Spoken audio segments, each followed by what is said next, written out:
Renungan Minggu Prapaskah 5 tahun C. Pergilah dan jangan berbuat dosa lagi. Aku pun tidak akan menghukum engkau. Pergilah dan jangan berbuat dosa lagi mulai sekarang. Saudara-saudari yang terkasih dalam Tuhan kita Yesus Kristus, sungguh sangat adem dan sejuk sekali ya perkataan Yesus ini. Suatu pengampunan dan penitensi yang sangat dalam bagi orang-orang yang benar-benar dan sungguh-sungguh menjalani masa tobat ini dengan baik.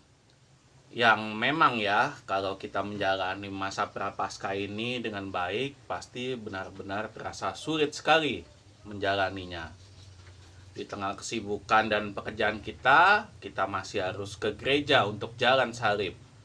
Belum lagi ada pendalaman iman di lingkungan masing-masing setiap malam. Harus menyisihkan sedikit uang kita untuk aksi puasa dan pembangunan, harus menahan diri untuk puasa dan pantang, mengurangi segala sesuatu yang sifatnya duniawi dan hedon, harus mengaku dosa di gereja dan sebagainya. Dan memang semuanya itu harus dilakukan dengan penuh penyesalan dan harus sulit. Karena agak aneh juga ya kalau masa puasa dan pantang kita menjalaninya dengan mudah. Jangan-jangan kita tidak sungguh-sungguh melaksanakannya lagi. Bapak Ibu, sebenarnya bagus juga ya perkataan Yesus itu. Saat Yesus mengatakan, "Barang siapa di antara kamu tidak berdosa, hendaklah ia yang pertama melemparkan batu kepada perempuan itu." Tapi agak sedikit naif ya, kalau dipakai di zaman sekarang. Dalam beberapa kasus tidak mungkin kita mengikuti perkataan Yesus itu. Contoh kasus korupsi. Barang siapa di antara kamu tidak berdosa, hendaklah ia yang pertama melempar batu kepada orang itu. Dengan begitu, tidak akan pernah ada yang melempar batu. Tidak akan pernah ada hukuman mati di dunia ini. Padahal mayoritas orang pasti setuju korupsi itu ya hukumannya mati. Atau tidak, perampasan aset lah. Lagi pula siapa juga yang gak punya dosa di dunia ini. Atau bagaimana dengan kasus pembunuhan? Pembunuhan berencana misalnya. Atau pembunuhan massal atau pembunuhan berantai. Atau teroris. Apakah mereka tidak layak mati? Itu artinya kalau perkataan Yesus itu dijadikan pedoman untuk penegakan hukum di dunia ini, bisa jadi semua akan berakhir dengan pengampunan dan pemaafan. Tapi efeknya bisa-bisa tidak ada efek jera untuk perilaku kejahatan di dunia ini.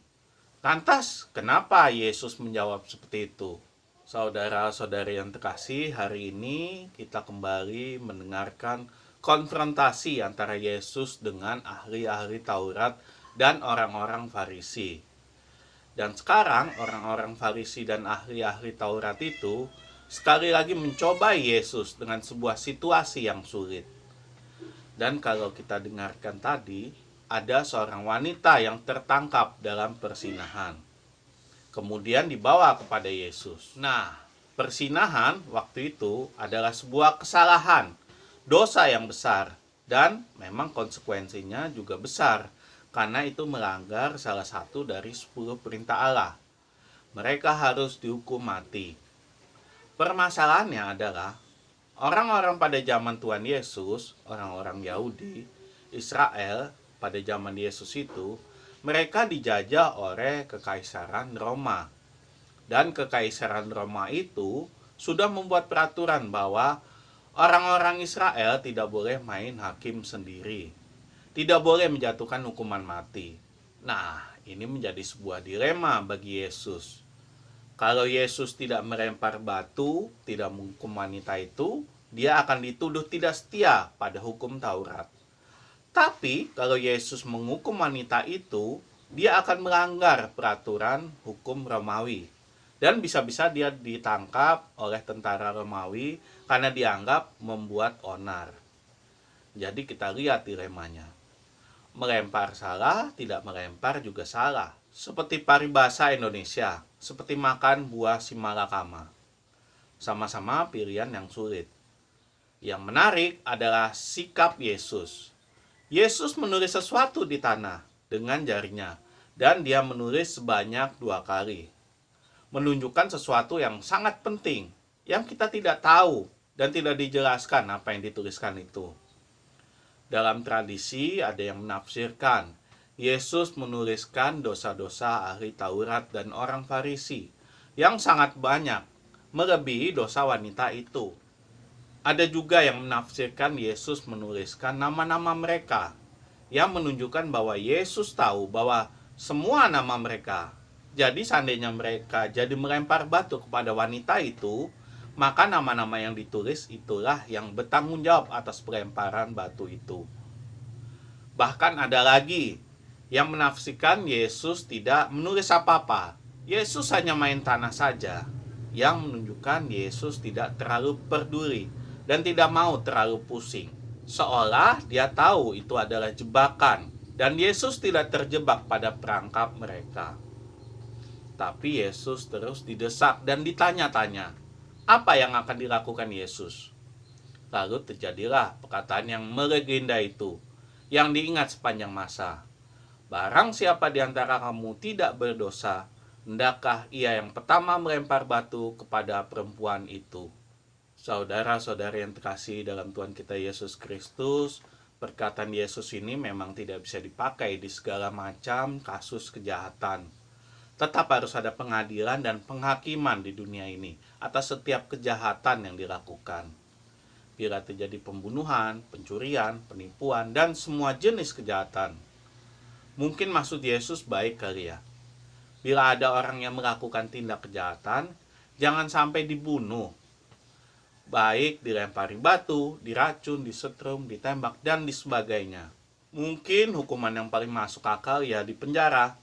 Bahkan penjara seumur hidup pun masih masuk akal. Daripada harus membalas juga dengan hukuman kematian. Begitupun dengan kasus korupsi. Mungkin ini loh ya. Yesus juga tidak suka dan tidak memilih koruptor itu untuk dihukum mati. Tapi Yesus mungkin akan lebih memilih penjara seumur hidup dan lebih memilih perampasan aset koruptor daripada hukuman mati. Walaupun bagi kita mungkin rasanya hukuman mati juga masih pantas kali ya untuk korupsi yang sudah menyengsarakan rakyat. Tapi hari ini Yesus mengajarkan pengampunan dan cinta kasih.